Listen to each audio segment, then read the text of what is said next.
Everyone in the pageant industry wants to talk about the strategies that you have to do to win, the tips and tricks to nailing your interview, to having a better walk, to having a better wardrobe.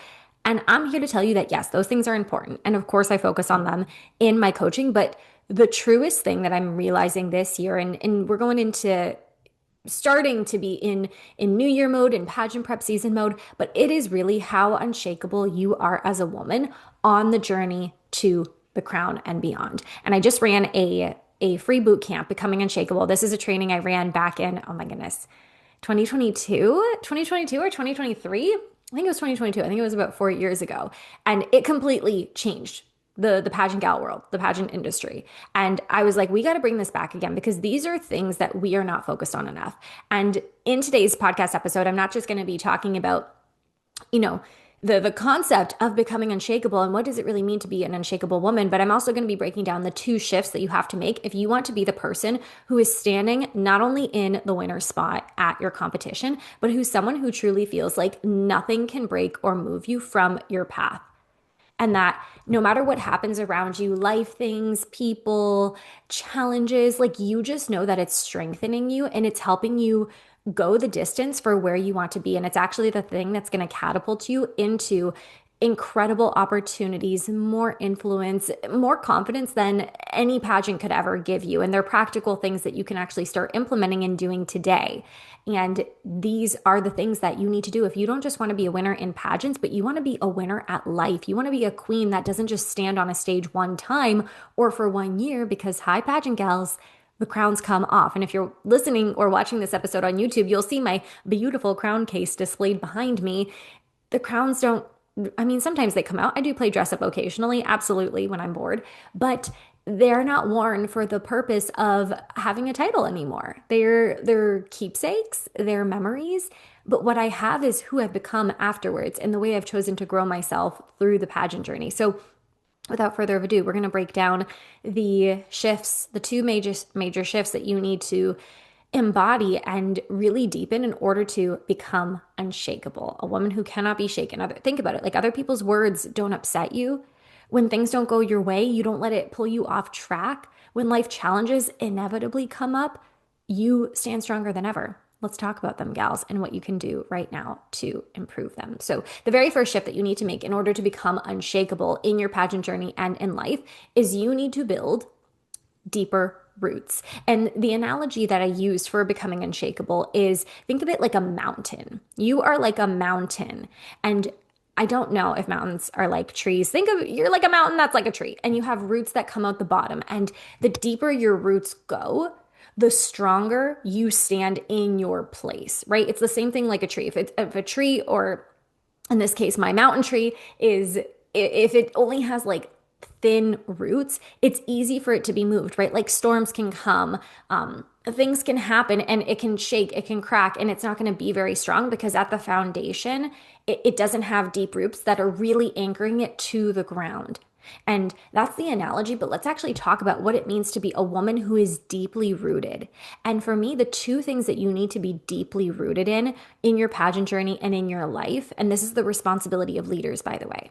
If you don't want to be a leader, if you just want to like live an average life, if you just want like a title for a year and then you want to go back to your day job, like this episode just might not be for you because this is really about the woman who is stepping into her potentiality and who wants more for herself and who, like, yes, she's always going to set bigger and greater goals for herself, but even bigger than that, like she wants to keep growing as a person and she wants to keep experiencing more. So the two things that you need to do to deepen your roots are this.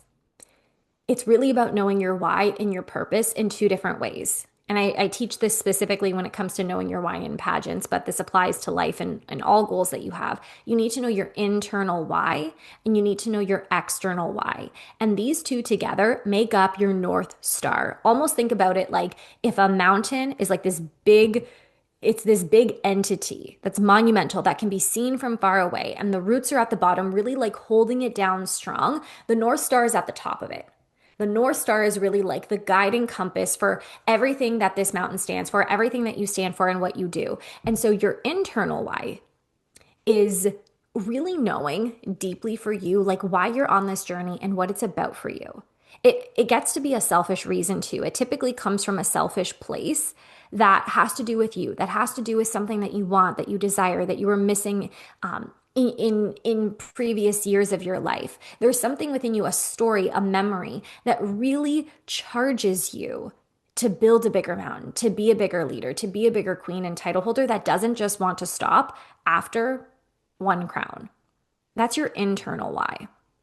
And again, this doesn't have to be said in any beautiful, poetic way. It just has to be clear for you. Why am I doing this? Why am I doing this? What is this about for me? And the other component of your North Star, in order to deepen your roots as a queen and title holder who can't be shaken, is you have to know your external why. And so I have been preaching this since day one that pageants are not about you. And you'll know I've won 6 pageants over my 9, almost 10-year career. And every single time I get the title, it's about me for like a day where I'm getting inner, or maybe a week, maybe even a month. I'll give you a month. It's about you for like a day, a week, or maybe even a.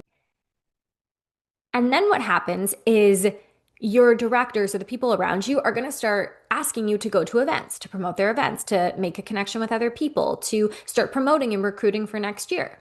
So the time that the title is actually about you is actually very short. It's very short lived before you realize it actually becomes about everyone else around you and actually the impact and influence that you're here to unleash on the world. And you don't want to just get the title and then realize, oh, it's not about me. Like, why am I even doing this? You want to be someone who your why is always bigger than you. And this really helps, I will say, when it comes to things like comparison, and feeling like you're not good enough. Because when we're in those thoughts of like, I'm not doing enough, this person's better, I'm comparing myself, I should be doing more, it's coming from a very egoic mental place.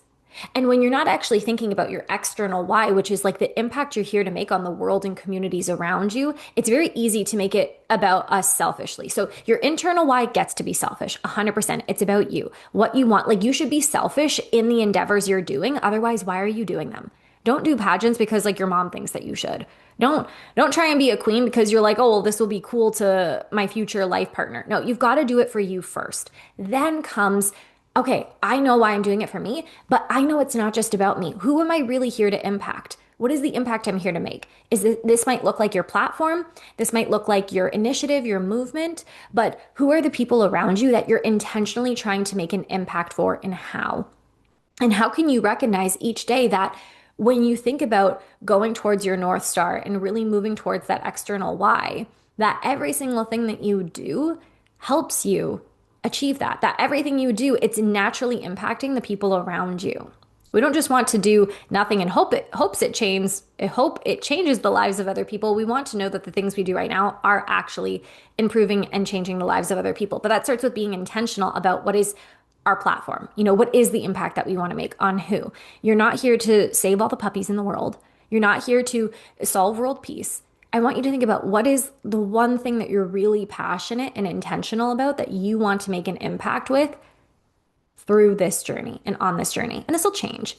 Your external why evolves over time, right? The reason why I started doing pageants and the impact I wanted to make had to do with raising funds for sick kids.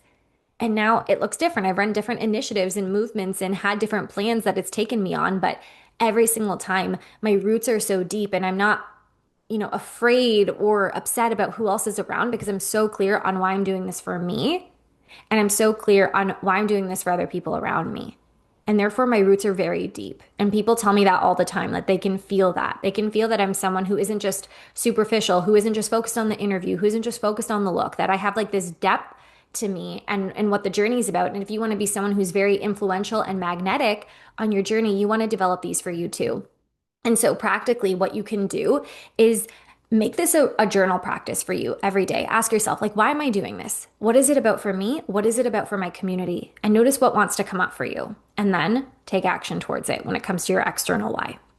So that is the first principle of becoming unshakable, is being a woman with deep roots, knowing your North Star, knowing your why, your internal why and your external why.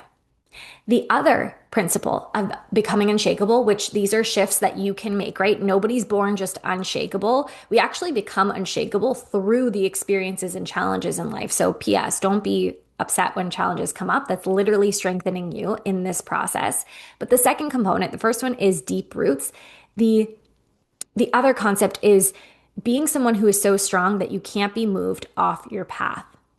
So I want you to think of this in our analogy when it comes to the mountain. And again, in our analogy, the mountain has roots.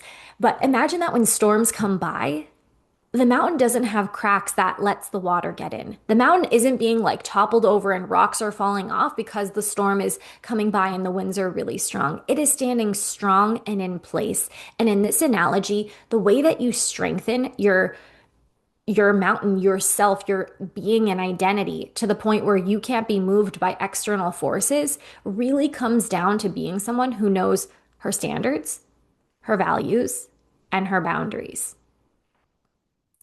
These are the things that you get to decide that really do govern how you show up and how you move forward.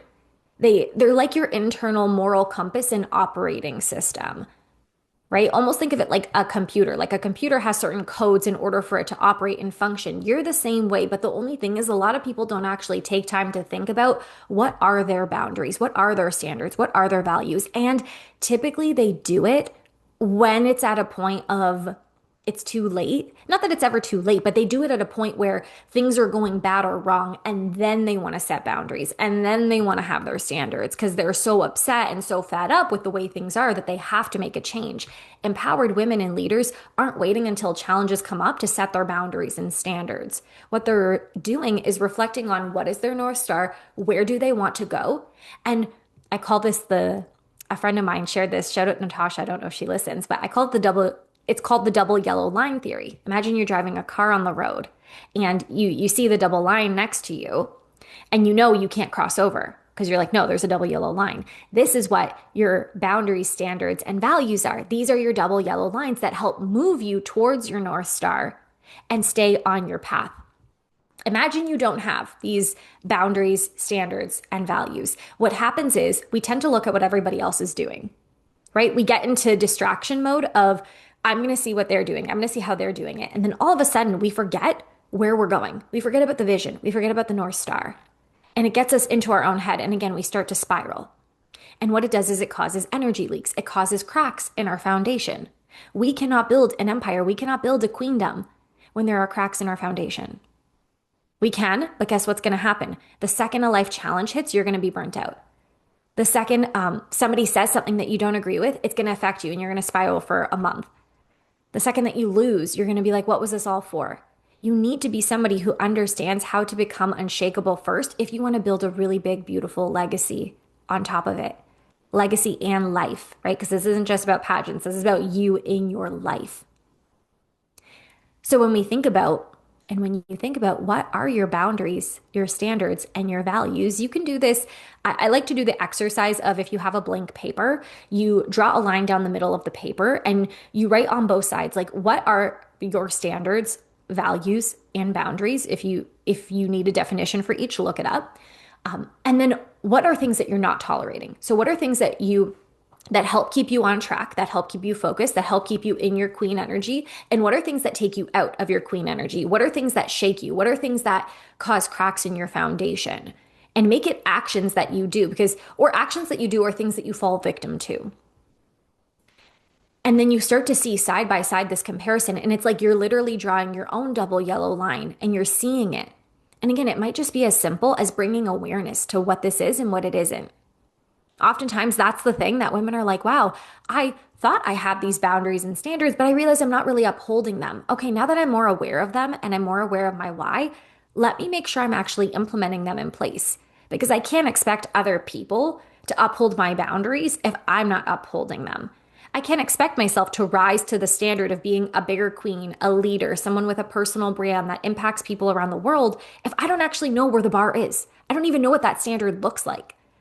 So this is my favorite part of pageantry because this is where we really get to focus on growing ourselves first. And when you do this work, oh my goodness, it becomes so much easier and so much more fun to do the pageant prep strategy, to make the pageant winning blueprint, because you have a strong foundation that can't be shaken at its core. Those women are so much more self-aware. They're so much more confident. When they walk into a room, it's like they light it up. They really do command it because they know who they are at their core. And they're always doing that personal self-evaluation work of what's my why? Why am I doing this? So that I build deep roots. And then what are my governing, boundaries, standards, and values so that I keep moving forward and I don't let things distract me or let me fall off. And therefore, you see, there are always people who are progressing forward. These are the women that you'll often see. It always just seems like they're growing. It always just seems like they're winning. It always just seems like they're getting opportunities handed to them because they really are magnetic. Because it's hard to be magnetic again when you have cracks in your foundation, when you have things that are moving you, when you have things that are shaking you at your core that make you question if you're even good enough to do this. When that was never up for debate. You've always been good enough to do this. You've always been more than enough. But we do need to strengthen your unshakable identity at your core in order for you not just to win your competition, but for you to win that one and the next one and win over again and over again and over again and be able to hold this new level of influence and eyes on you and impact and opportunities so that you don't look back at your title and go, wow, that was a lot. I don't know if I have capacity to do that again. You know that you're a woman who can keep handling it.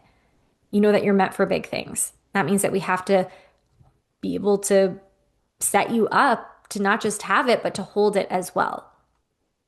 2 shifts to becoming unshakable. Deepen your roots and strengthen who you are so that you cannot be moved. These are the 2 principles. Our Becoming Unshakable Bootcamp was amazing. And if you have not watched the replays of this, I'm going to link the replays to days 1, 2, and 3 below. Highly recommend to watch them like over and over again. Again, I had a client take this training 4 years ago, and then she just took it now. And she said, this is my favorite training. And she's done interview trainings with me. She's done runway training. She's done platform training. She's like, no, Maria, Becoming Unshakable is my favorite training because it just changes how you see yourself. It changes how you move through your life and through pageant prep. And that's the most incredible gift that you can give to yourself. So check out the link below. And I'm also going to let you know, depending on when you are watching this, we also have applications open for Miss Queen of the Screen. This is my virtual pageant that we've been running for 6 years. And this is our last edition because we're growing into new, bigger, better things. And this means that this is your chance to be a part of it. It's happening live in February 2026. It's open internationally. You have to be a minimum of 18 years old to join us. We have the most incredible experienced judges panel that is going to be giving you their honest and kindest feedback and critique so that you can improve and really use this virtual pageant as a practice experience to catapult you to your next win. My last 2 virtual pageant title holders are now national and international title holders. It's because they don't just let themselves get to the pageant and then let their nerves decide, okay, am I going to perform the way I've been practicing? No, they put themselves in practice arenas ahead of time where they can get coaching with me, where they can practice their strategy, and where they can get feedback to improve for the competitions that really matter. So this isn't a year-long commitment or anything. This is truly a practice pageant to set you up for what's next. And we also have some really juicy bonuses. If you're watching this on YouTube, I'll share we have a beautiful iridescent gold crown that our winner gets. Our winner also gets you get so many things. We have 3 winners. We have the Miss Queen of the Screen, Miss Personality, and Miss Photogenic. Each of them gets a sash. Each of them gets coaching with me, a prize package of different sorts with items included. And our winner also gets $500 Canadian to donate to a charity of choice. So what are you going to do? You're going to head to the notes below. You're going to find the sign up for Miss Queen of the Screen, and you're going to register today to join us for the very last edition. And if you're watching this live, the price is going up on February 13th. So this is your sign to go and join right now, today now. Thank you so much for listening to this episode, gals. If this resonated with you, on top of watching the Becoming Unshakable replays, on top of registering for Miss Queen of the Screen, you're also going to let me know. Send me a message at the Pageant Gal on Instagram and let me know what was most impactful for you. Was it deepening your roots? Was it building your inner strength so that you can't be moved? Was it a little bit of everything? I want to hear about it all. I love hearing your messages about what's landing with the podcast, and you're all doing amazing. And I can't wait to see you in the next episode.